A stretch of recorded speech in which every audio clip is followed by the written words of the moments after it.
Good morning, everyone. আমি AG sir, lecturer, department of biology, Saint Gregory's High School and College. আশা করছি তোমরা সবাই খুব ভালো আছো, সুস্থ আছো এবং নিরাপদে আছো।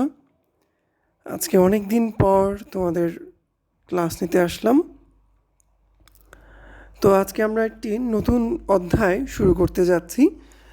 আমাদের অধ্যায়টির নাম মানব শারীরতত্ত্ব, রক্ত ও সঞ্চালন।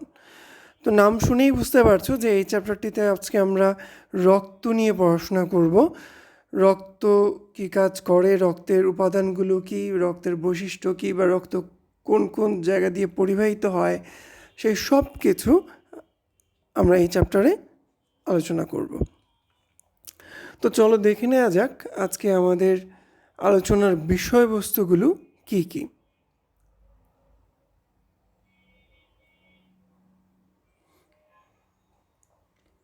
আমাদের আজকে আলোচনার বিষয়বস্তু রক্ত ও তার বৈশিষ্ট্য এবং রক্তের উপাদান।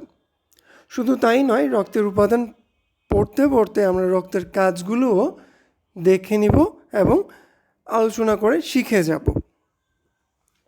তো চলো দেরি না করে ক্লাসটি শুরু করি।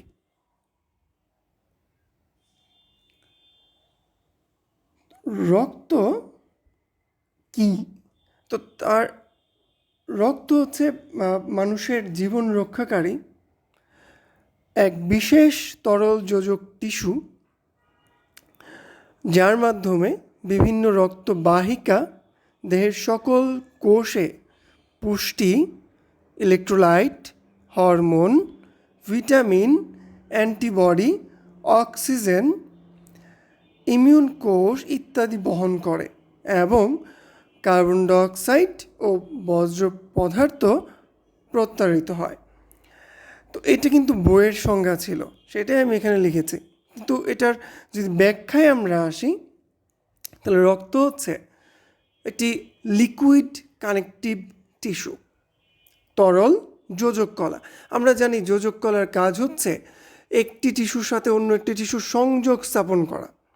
অর্থাৎ আমার দেহের প্রত্যেকটা অঙ্গের সাথে সংযোগ স্থাপন করেছে কে? এই রক্ত। রক্তের মাধ্যমে দেহের প্রত্যেকটি অঙ্গ, প্রত্যেকটি অংশ একটি অপরটির সাথে সংযুক্ত হয়েছে, তাই এটি একটি যোজক টিস্যু। এবং আমরা যেহেতু জানি রক্ত হচ্ছে লিকুইড বা তরল, তাই এটি একটি তরল যোজক কলা বা টিস্যু। যা কী কী কাজ করে আমরা আমাদের আগের চ্যাপ্টারটি অর্থাৎ পরিপাকে পড়ে এসেছি। রক্ত আমাদের পরিপাকের পরে যে গ্লুকোজ বা তুমি বলো যে অ্যামাইনো অ্যাসিড বা ফ্যাটি অ্যাসিড, গ্লিসারল, এই সকল উপাদানকে কিন্তু রক্তই বিভিন্ন কোষ পর্যন্ত পরিবহন করে নিয়ে যায়।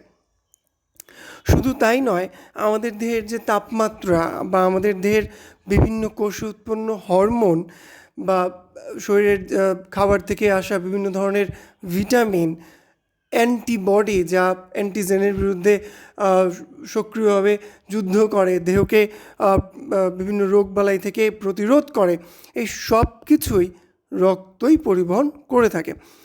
সর্বোপরি আমরা এই যে কথা বলছি বা আমরা বেঁচে আছি, তার অন্যতম কারণ কিন্তু আমি প্রতিনিয়ত বায়ুমণ্ডল থেকে অক্সিজেন গ্রহণ করতে পারছি এবং কার্বন ডাইঅক্সাইড ত্যাগ করছি।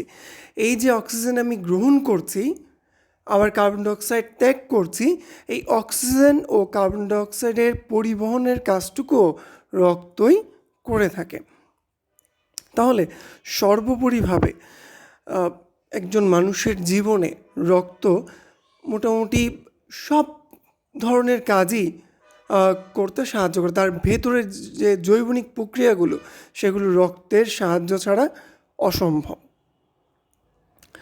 তাহলে আসো রক্তের বৈশিষ্ট্যগুলো আমরা একটু দেখে নেই। একজন সুস্থ স্বাভাবিক মানুষ, পূর্ণবয়স্ক সুস্থ স্বাভাবিক মানুষের দেহে 5 থেকে 6 লিটার পর্যন্ত রক্ত থাকতে পারে এবং এই রক্তের পিএইচ সাধারণত 7-এর চেয়ে বেশি হয়, অর্থাৎ রক্ত ঈষৎ ক্ষারীয়। ওকে, রক্ত ঈষৎ ক্ষারীয়, কখনোই অম্লীয় নয়। এটা মনে রাখবে, রক্ত কখনোই অম্লীয় নয়। এটার পিএইচ সর্বদাই 7-এর চেয়ে বেশি। অর্থাৎ এখানে তুমি ক্লিয়ারলি দেখতে পাচ্ছ এটার পিএইচ 7.35 থেকে 7.45 পর্যন্ত হতে পারে। আচ্ছা, তো তোমরা তো এটা কেমিস্ট্রিতে পড়েই এসেছো যে 7-এর চেয়ে যদি পিএইচ কম হয় তাহলে সেটা হচ্ছে অম্লীয়, 7 হলে নিরপেক্ষ, 7-এর চেয়ে অধিক হলে সেটা ক্ষারীয়। যেহেতু রক্তের পিএইচ 7.35 or 7.45, অর্থাৎ এটা 8 পর্যন্ত যায়নি, আরও অনেক কম, তাই এটাকে আমরা সামান্য বা ঈষৎ ক্ষারীয়ই বলবো। এবং রক্তের তাপমাত্রা 36 থেকে 38 ডিগ্রি সেলসিয়াস। তো তোমরা জানো যে আমাদের দেহের যে তাপমাত্রা বৃদ্ধি পায় বা কমে যায় সেটা সাধারণত রক্তের কারণেই সেই তাপমাত্রা বৃদ্ধি পায় বা কমে যায়। অর্থাৎ আমাদের দেহের তাপমাত্রাকে পরিবহন করে এই রক্ত। তাই রক্তের নিজস্ব একটা তাপমাত্রা আছে যা সবসময় সাধারণত 36 থেকে 38 ডিগ্রি সেলসিয়াসের মধ্যেই থাকে। এবার আসি রক্তের আপেক্ষিক গুরুত্ব। রক্তের আপেক্ষিক গুরুত্ব পানির চেয়ে বেশি, যা 1.065। আপেক্ষিক গুরুত্ব কী? তো যদি সাধারণভাবে কোনো তরলের ক্ষেত্রে আমি আপেক্ষিক গুরুত্বের সংজ্ঞা দিই, সেটা কিছুটা এরকমই হবে যে কোনো তরল পদার্থ সেটা পানির তুলনায় যতটুকু ভারী হবে, পানির তুলনায় সে যত গুণ ভারী হবে, সেটাই হচ্ছে ওই তরল পদার্থের জন্য আপেক্ষিক গুরুত্ব। অর্থাৎ রক্ত পানির চেয়ে সামান্য ভারী, সামান্য একটু ভারী বিধায় এর আপেক্ষিক গুরুত্ব পানির চেয়ে বেশি, যেটা কত? 1.065। রক্তের মধ্যে বিভিন্ন অজৈব লবণের উপস্থিতি থাকে, যে কারণে রক্তের স্বাদ একটু কী হয়, একটু নোনতা হয়। অজৈব লবণ যদি তুমি জিজ্ঞেস করো স্যার এগুলো কী, অজৈব লবণ এখানে বলতে কী বোঝাচ্ছে? অজৈব লবণ বলতে এখানে বিভিন্ন ধরনের ক্লোরাইড, তারপর হচ্ছে ফসফেট, পটাশিয়াম, ক্যালসিয়াম, সোডিয়াম, এদেরকে বোঝানো হচ্ছে, বা বাইকার্বনেট, আয়ন, এদেরকে বোঝানো হচ্ছে, যাদের কারণে লবণ কিছুটাও লবণাক্ত বৈশিষ্ট্য প্রদর্শন করে বা একটু স্বাদে নোনতা হয়। এবং রক্ত সুনির্দিষ্ট বাহিকার মাধ্যমে সারা দেহে সঞ্চালিত হয়। সুনির্দিষ্ট বাহিকা বলতে কী বোঝানো হয়েছে? আমরা জানি রক্ত আমাদের দেহে ধমনী, শিরা এবং রক্তজালিকা বা তুমি কৌশিক জালিকা বলতে পারো, এই বাহিকাগুলোর মাধ্যমেই আমাদের দেহে রক্ত বিভিন্ন জায়গায় সঞ্চালিত হয়ে থাকে। অর্থাৎ এই যে ধমনী বা শিরা বা কৌশিক জালিকা, এটা কিন্তু সুনির্দিষ্ট বাহিকা, আমরা জানি এরা রক্তকেই পরিবহন করে। তো এই রক্ত ওই বাহিকাগুলোর মাধ্যমে সারা দেহে সঞ্চালিত হয়, এটা এখানে বোঝানো হয়েছে। তো আমাদের পরবর্তী টপিকে আমরা চলে যাই। আমাদের পরবর্তী টপিক হচ্ছে রক্তের উপাদান। তো তুমি এখানে প্রথমেই একটি মেশিনের ছবি দেখতে পাচ্ছ। এই মেশিনটির নাম হয়তো তোমার বইয়েও লেখা আছে। মেশিনটির নাম হচ্ছে সেন্ট্রিফিউগাল মেশিন। তো এই সেন্ট্রিফিউগাল মেশিন কী কাজ করে, এটার ফাংশন কী? এই সেন্ট্রিফিউগাল মেশিনটা তোমরা দেখতে পাচ্ছ, এটার ভিতরে টেস্ট টিউব বসানোর জন্য কতগুলো খোপ করে রাখা আছে। অর্থাৎ আমরা যদি ওই টেস্ট টিউবে, ধরে নাও তোমার এখানে তুমি টেস্ট টিউবে 100 ml 100 ml ব্লাড নিয়ে টেস্ট টিউবে রেখে সেটা ওই সেন্ট্রিফিউগাল মেশিনে রেখে দিলে, তারপর সেটাকে যদি একটা নির্দিষ্ট সময় নির্দিষ্ট বার করে তুমি ঘোরাও, অর্থাৎ সেন্ট্রিফিউগাল মেশিনটাকে আমরা একটি নির্দিষ্ট সময় ধরে ঘুরাতে পারি। অর্থাৎ যদি এরকম হয় যে এটিকে আমরা 30 মিনিট, প্রতি মিনিটে 3000 বার করে ঘুরবে এই টেস্ট টিউবটি বা সেন্ট্রিফিউগাল মেশিনের ভেতরে এই রাউন্ড শেপ অংশটি, তাহলে এটার ভেতরে কি হয়ে যাবে, এই ঘূর্ণনের ফলে, একটা নির্দিষ্ট সময় ধরে ঘূর্ণনের ফলে যে গতিবেগ তৈরি হবে, যার ফলে ওই টেস্ট টিউবে থাকা রক্ত বা রক্তের উপাদানগুলো প্রত্যেকে ঘনত্ব অনুযায়ী আলাদা হয়ে যাবে। অর্থাৎ রক্তের ভারী বা বেশি ঘনত্বপূর্ণ অংশগুলো নিচে চলে আসবে এবং অপেক্ষাকৃত হালকা বা কম ঘনত্বপূর্ণ অংশগুলো ওপরে চলে আসবে, রক্তের উপাদানগুলো পৃথক হয়ে যাবে। তো এই কাজটাই এখানে সেন্ট্রিফিউগাল মেশিন করে থাকে। এবং যদি রক্তকে আমরা এভাবে সেন্ট্রিফিউজ করি তাহলে দেখা যায় যে নিচের দিকে, একদম নিচের দিকে তোমরা টেস্ট টিউবটি দেখতে পাচ্ছ, তার নিচের দিকে অপেক্ষাকৃত ভারী, একদম ভারী লালচে রঙের যে অংশটি পাওয়া দেখা যাচ্ছে সেটি হচ্ছে ব্লাড কর্পাসেলস বা রক্ত কি কণিকা। অর্থাৎ এখানে শ্বেত রক্তকণিকা আছে, লোহিত রক্তকণিকা আছে, অণুচক্রিকা আছে। হ্যাঁ, তো শ্বেত রক্তকণিকার অণুচক্রিকা যে অংশটুকুতে আছে সেটা অপেক্ষাকৃত লাইট কালারের, সেটা দেখা যাচ্ছে লোহিত রক্তকণিকার চেয়ে একটু কম ঘনত্বপূর্ণ, তাই সেটা একটু ওপরে আছে। বাট টোটাল অংশটা মিলে কিন্তু 45% রক্ত কণিকা বা ব্লাড কর্পাসেলস। তো এদের রক্তকণিকা কেন বলা হয় আমি একটু পরেই বলছি। রক্তের কোষ কেন বলা হচ্ছে না, কেন রক্তকণিকা বলা হচ্ছে, আনসারটা আমি একটু পরে দিচ্ছি। তো খেয়াল করে দেখো ওপরের দিকে একদম হালকা হলুদাভ কালার যেটা দেওয়া আছে যে টেস্ট টিউবে, সেটাই হচ্ছে রক্ত রস, যেটা কত পার্সেন্ট আছে? 55%। অর্থাৎ আমাদের যে রক্ত রসটা সেটার ঘনত্ব রক্তকণিকাগুলোর তুলনায় কম, তাই সেটা ভেসে আছে। তো সেই হিসাবে তোমরা এখানে বলতেই পারো যে রক্তরস হচ্ছে এখানে দ্রাবক আর রক্তকণিকা হচ্ছে দ্রব, যেটা মিলে একটা দ্রবণ তৈরি করেছে। রক্ত একটি দ্রবণ, যেখানে রক্তরস হচ্ছে পরিমাণে বেশি। আমরা জানি দ্রবণের মধ্যে যে অংশটি পরিমাণে বেশি থাকে সেটিই হচ্ছে দ্রাবক, যেটি অপেক্ষাকৃত কম থাকে সেটি হচ্ছে দ্রব। তো রক্তরসের মধ্যে রক্তকণিকা দ্রবীভূত অবস্থায় থাকে এবং রক্ত তৈরি করে। তো এবার আমরা যদি পাশের ছকটি একটু খেয়াল করে দেখি যে যেখানে দেওয়া আছে রক্তের উপাদানগুলো কী কী এবং কত পার্সেন্ট করে আছে, সেখানে আমরা দেখতে পাচ্ছি যে রক্তের মূল অংশ দুইটি, একটি হচ্ছে রক্তরস বা প্লাজমা, অপরটি হচ্ছে রক্ত কণিকা। রক্তরস বা প্লাজমা যেটা আমরা একটু আগেই দেখলাম প্রায় 55% অফ ব্লাড। তো এই রক্তরসেরও দেখা যাচ্ছে প্রায় 90-92 হচ্ছে পানি। হ্যাঁ, তুমি ঠিকই শুনেছ, পানি।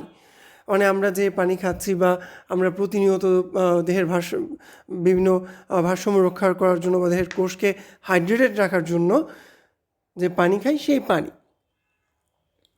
অর্থাৎ রক্তরসের 90-92% হচ্ছে পানি, আর বাকি 8-10% সেটা হচ্ছে কঠিন পদার্থ। তাহলে স্যার এই কঠিন পদার্থগুলো কি? কঠিন পদার্থগুলোর মধ্যে একটি উপাদান হচ্ছে অজৈব উপাদান এবং অন্য একটি উপাদান হচ্ছে জৈব উপাদান। তো অজৈব উপাদান যদি আমরা আলোচনা করতে যাই, তো যে ইনঅর্গানিক যে এলিমেন্ট বা কম্পোনেন্টগুলো আছে তারাই হচ্ছে অজৈব উপাদান।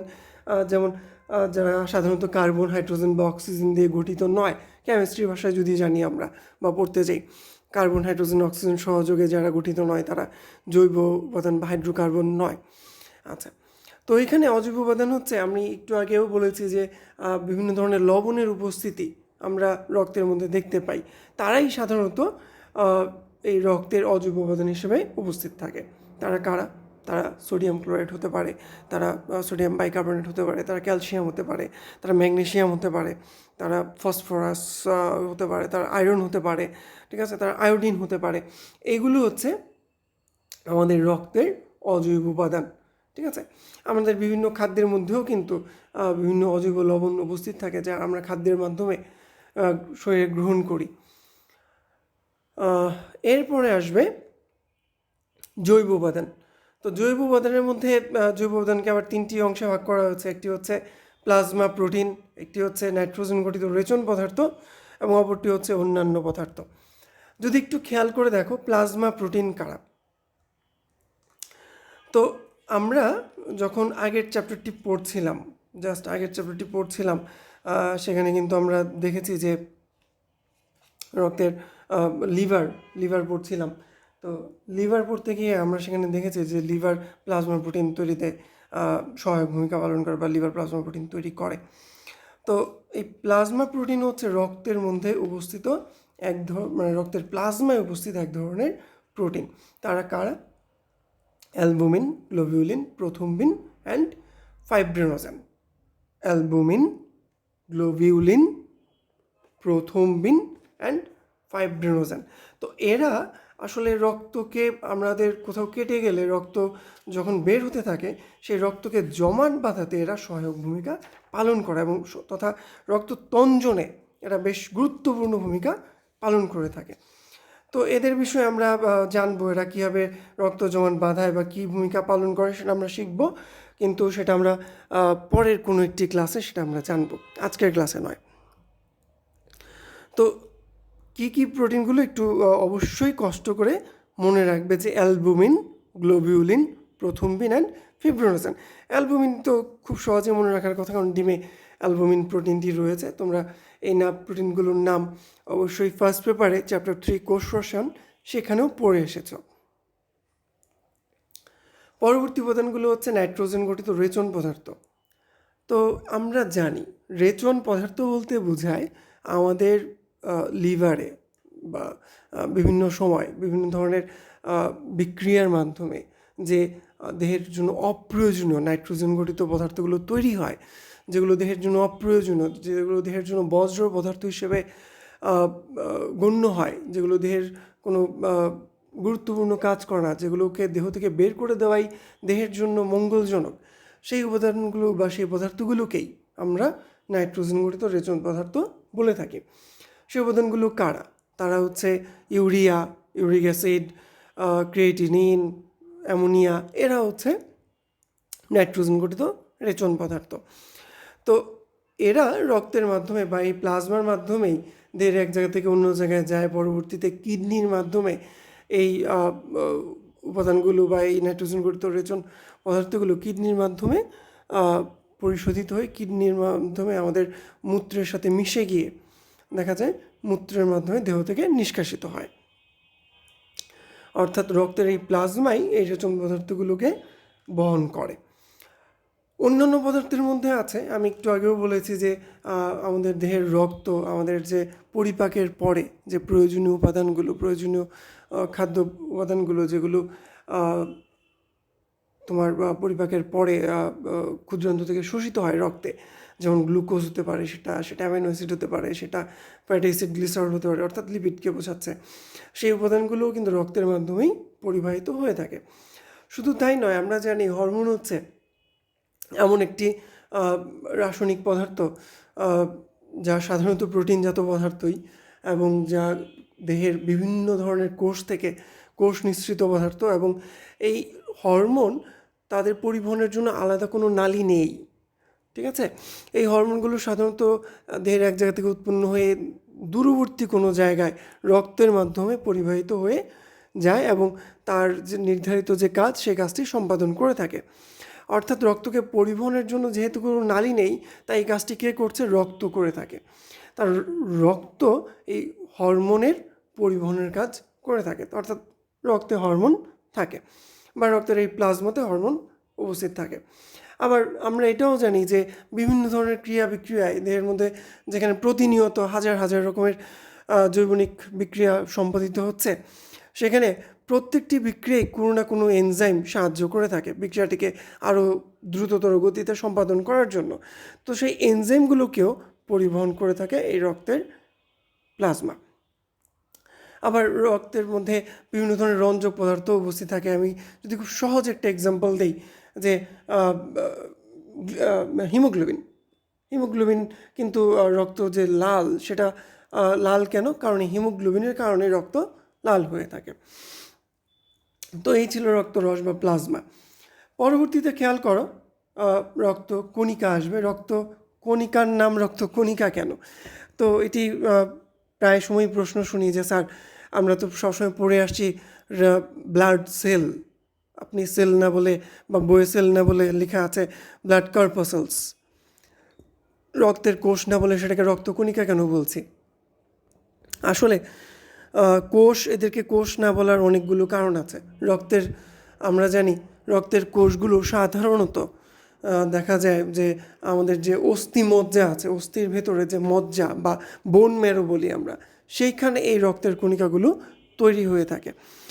তো যেহেতু এরা রক্তের কণিকাগুলো তৈরি হচ্ছে তোমার অস্থি মজ্জাতে, কিন্তু এরা কিন্তু বিভাজিত হতে পারে না।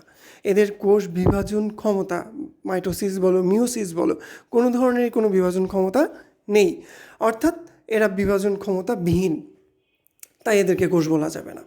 আরও কিছু ঘটনা আছে।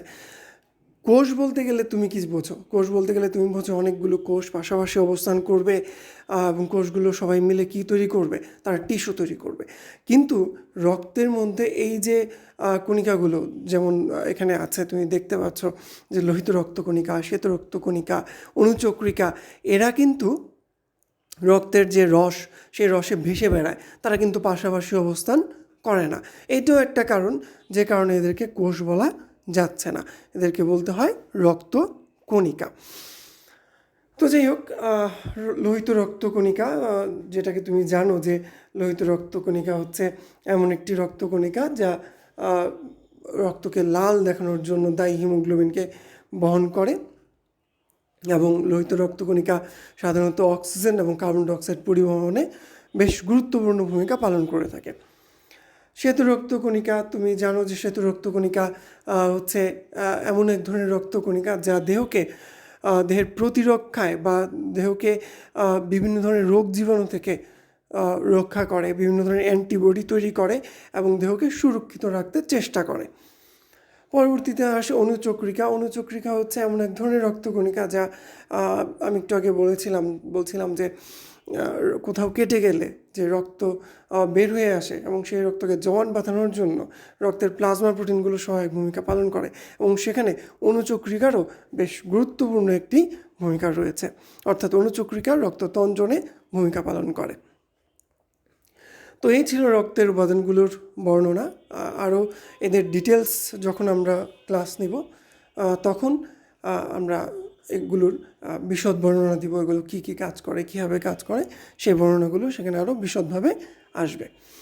তো আশা করি এই চ্যাপ্টারটুকু শেষ করা পর্যন্ত তোমরা প্রত্যেকটি লেকচার খুব মনোযোগ দিয়ে দেখবে, শুনবে, এবং অবশ্যই আবারও এনকারেজ করছি, তোমরা প্রায়ই অনেকেই খুব প্রশ্ন করো, ভালো ভালো প্রশ্ন আসে, তখন খুব ভালো লাগে যে না, ছেলেগুলো প্রশ্ন করছে, তারা লেকচারটি মনোযোগ দিয়ে দেখছে, এবং কোথায় কোন জিনিসটা ওরা বুঝতে পারছে না, কোথায় কোন প্যাচ আছে সেটা ওরা ধরতে পারছে এবং প্রশ্ন করছে।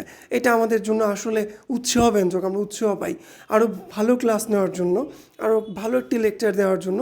এটা আমাদেরকে উদ্দীপনা যোগায়। তো আশা করছি তোমরা আরও বেশি প্রশ্ন করবে এবং তোমরা ক্লাসগুলো মনোযোগ দিয়ে করে বাসায় টপিকগুলো ভালো করে পড়ে একটু লিখে ফেলবে খাতায়। আর আজকের হোমওয়ার্ক বলে কিছু নাই। হোমওয়ার্ক হচ্ছে তোমাদের এই লেকচারটি তোমরা যা শুনলে, যা বুঝলে, সেটা তোমরা খাতায় তুলে সুন্দর করে ছবি তুলে কমেন্ট বক্সে শেয়ার করে দেবে। এটাই হচ্ছে আজকে তোমাদের হোমওয়ার্ক। তো সবাই ভালো থাকো, সুস্থ থাকো। আগামীকাল আরেকটি ক্লাস আছে, সেখানে আমরা আশা করছি যে লোহিত রক্তকণিকা নিয়ে আলোচনা করব। তো সেই পর্যন্ত সবার থেকে বিদায় নিয়ে নিচ্ছি। ভালো থাকো। Thank you very much.